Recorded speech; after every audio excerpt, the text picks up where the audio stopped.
I'm Ava Anderson, and I started my own green company. I was 14 and I was watching the news, and this teen study came on about the harmful chemicals in your personal care products. And I was really worried and kind of shocked and realized I wanted to switch over to safer products. I figured that just going to organic and natural ones would, you spend a little more money, but it's worth it in the end. People often think that when they buy a natural, organic, or pure product that they're not going to be exposing themselves to these harmful chemicals, but that's often not the case. Companies sometimes use that just to draw in customers. And that was sort of the launching pad for Ava Anderson Non-Toxic. Now we have over 26 products, so we've rapidly been expanding, and we're trying to have a non-toxic, safe alternative for every personal care product you use. I had no idea. I use so much product every day, and knowing that all that stuff's going into my bloodstream, it's gross.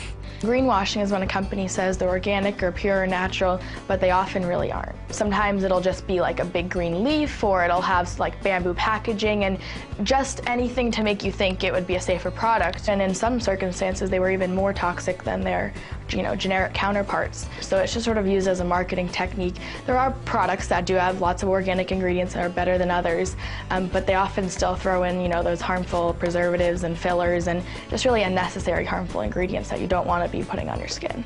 You're just kind of scared a little bit because you figure there's regulation over that, but there's actually not. I think I was personally greenwashed for about a whole entire year until I had done enough research to realize that they really weren't much safer products than something you would just buy at a drugstore. I really came to the conclusion that there was no full line of skincare, makeup, cosmetics that didn't have harmful chemicals.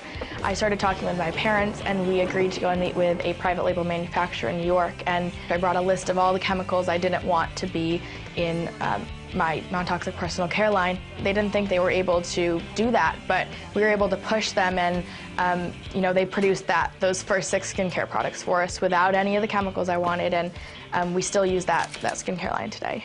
Before you go into your pharmacy, I think you really need to look up the product ahead of time on the database to make sure it's a safer alternative. If you just walk in there without knowing what you're getting, you can get trapped into that greenwashing.